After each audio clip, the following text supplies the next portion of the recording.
Okay, so this is the preparation phase of the Bagua Balancing Protocol, but it's also the preparation phase for every treatment you do.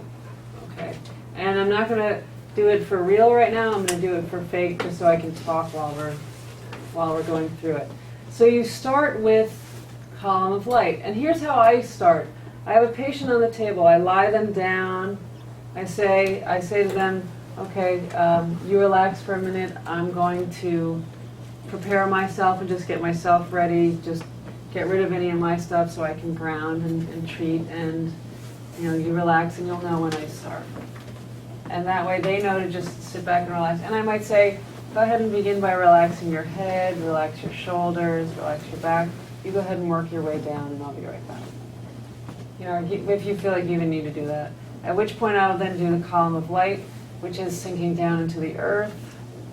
Visualize a circle around you of light. Shoot yourself up into the sky. The circle goes up with you like a column around you until your waist is in the clouds and your head is in the sun, the moon, and the stars. Leave the column up there. Come back into your body. See the column and expand it to fill the treatment room. Leave it on the outside, but take the innermost layers back with you. Form a column back around you. And clearly, take a moment to clearly see yourself surrounded by the column, and then another huge wide column around the room. And then you're ready to begin. So then you would go up to the head and put one. I always treat from the right side of the table. I'll go around and do other things on the left side, but I begin every treatment from the right. I tend to orient from the right side. I treat like a righty. So from here, I will place one hand over do 20 and one hand over the lower dantian. Now, you're trying to stand in somewhat of a wuji posture your whole treatment. I also will keep my anal sphincter closed. You don't have to do that, but it helps. And put the tongue on the roof of your mouth the whole treatment. It just helps to kind of build myself up. It takes time because you don't want to have to think about that the whole time. So you just kind of set it and forget it. I think that's been said before.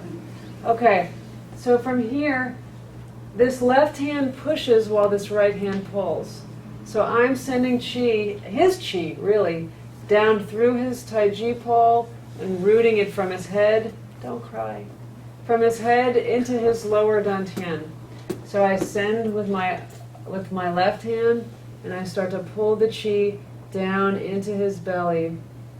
I am doing it, I don't care. Into his belly with the right. So the right is pulling, and the left is pushing. All right, and this is a way to kind of get him to relax, get some of that chi out of his head, and just get him into his earth, right into his belly.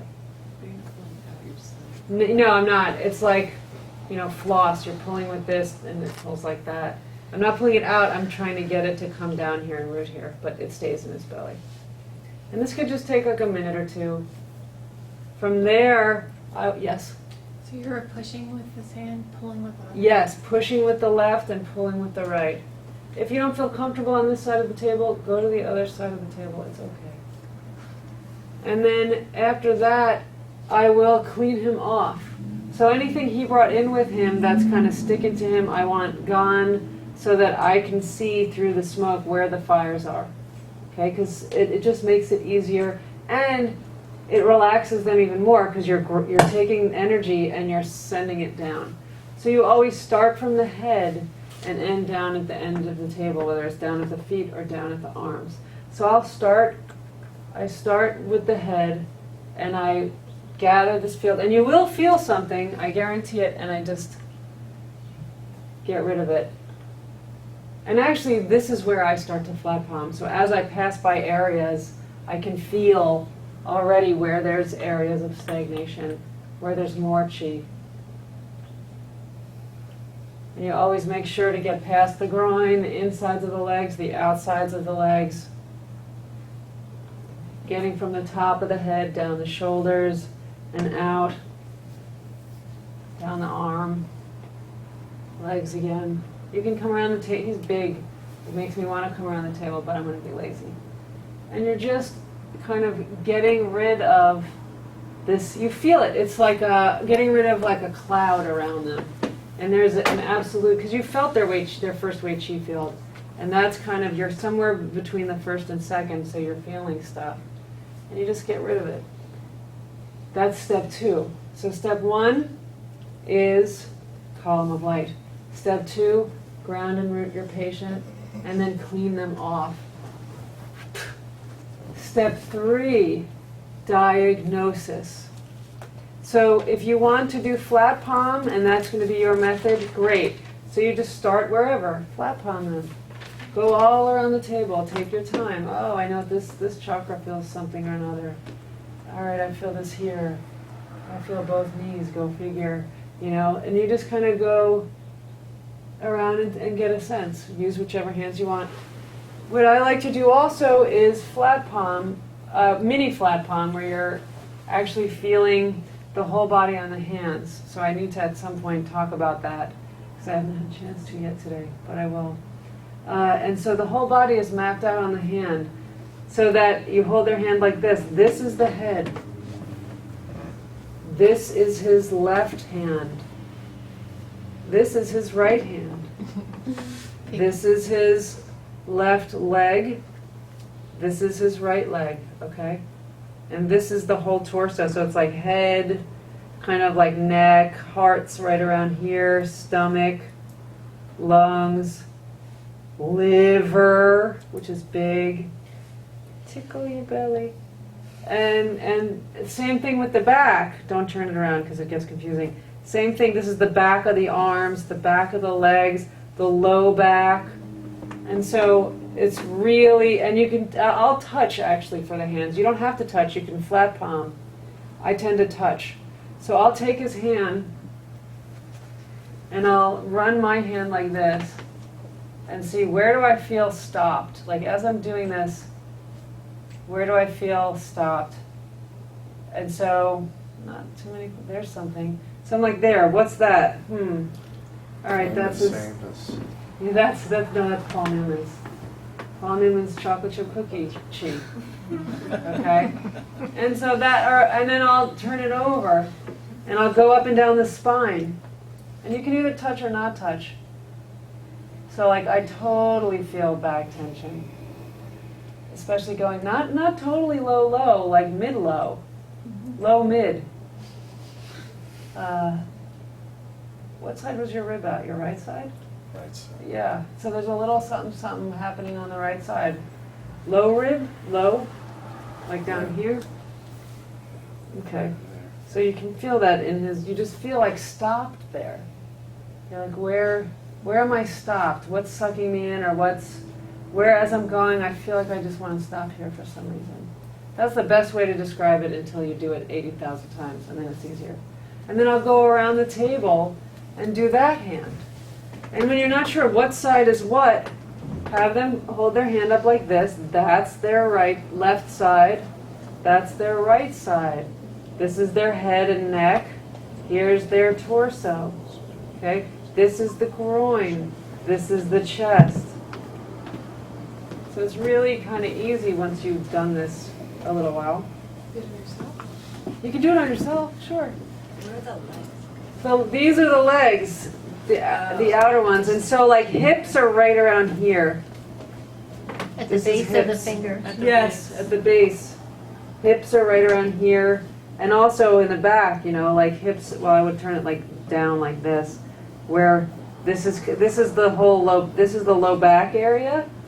So I do a lot of Korean hand seeds on people because they work. I have one patient who needling does not help with her back pain, but putting 2 seeds on either side of right here helps her back pain for 2 weeks, 3 weeks. Awesome. You tape the seeds? Yeah, they're like ear seeds, but I just put them on the hand. And so I go down the whole spine and see where there's tension there, and then here's this is like the tush area. Then this becomes the backs of the legs. Where's the shoulder? Shoulders are interesting. Shoulders are here. This is the shoulder joint. And this is the shoulder joint.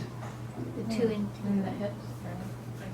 The shoulder joint is where the fingers meet.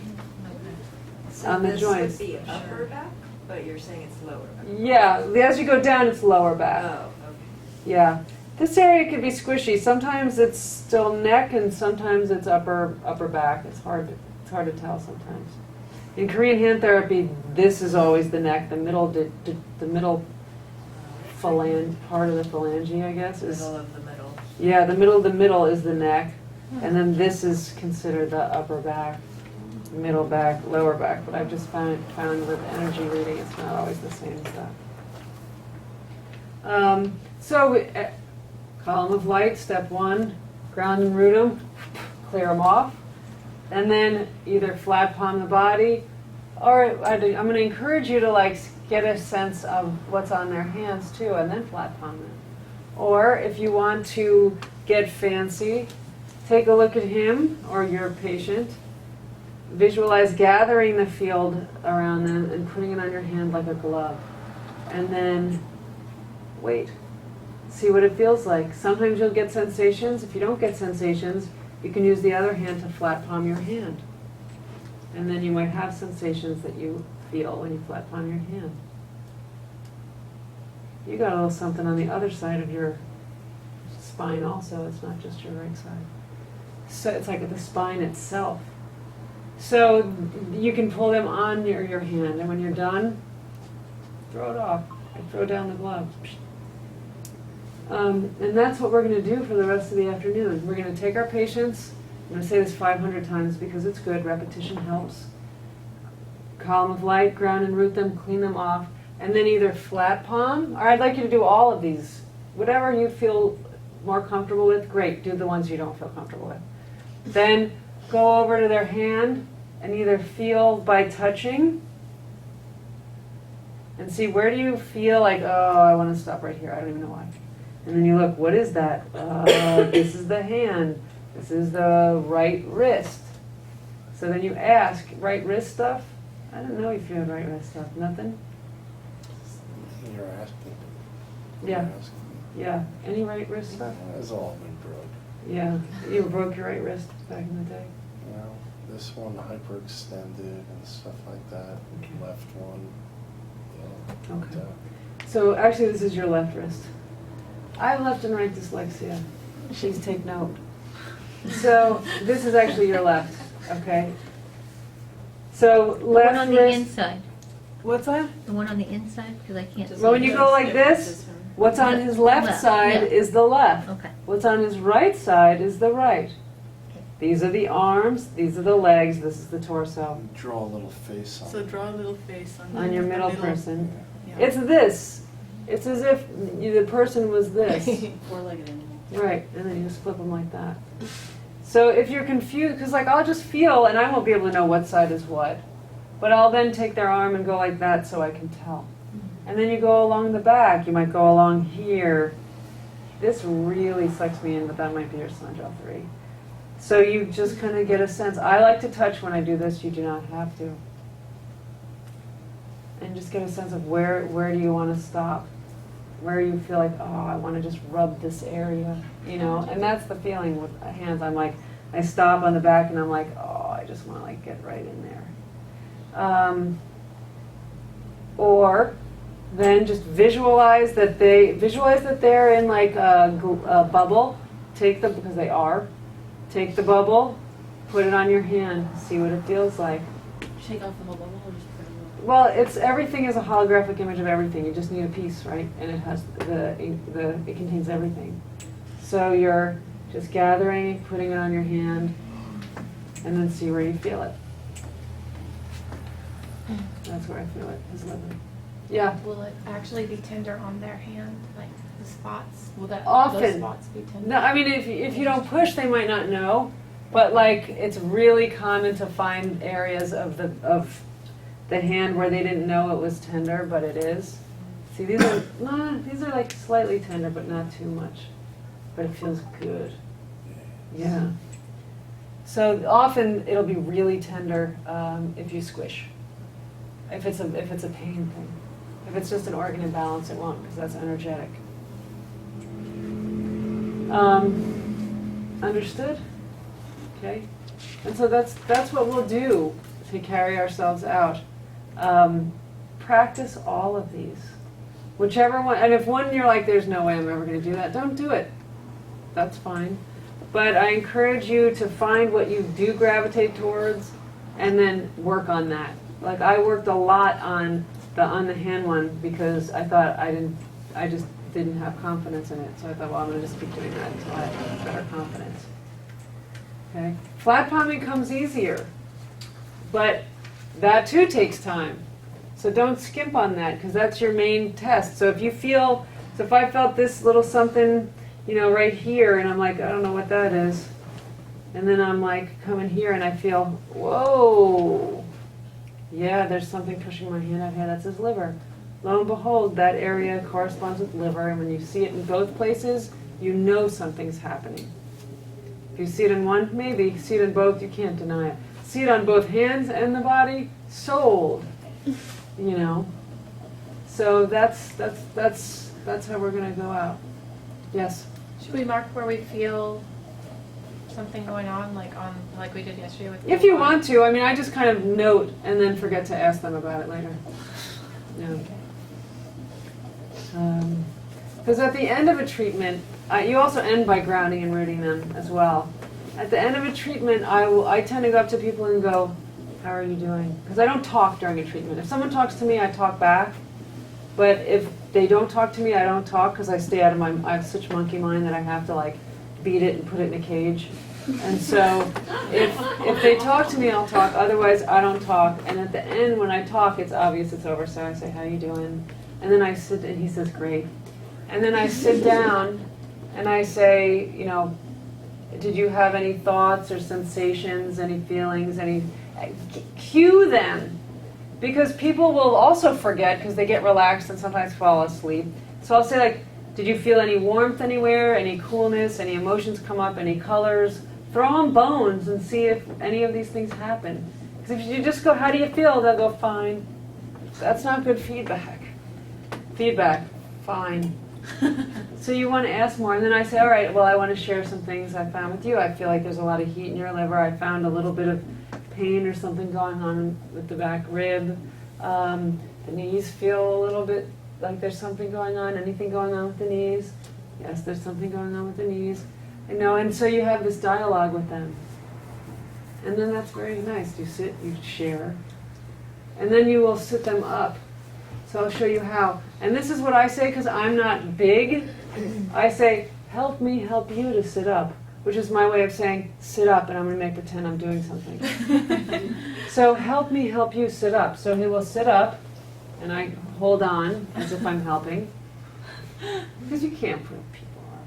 And then I will go counterclockwise around the upper part of their body. And what I'm doing, counterclockwise sucks towards you.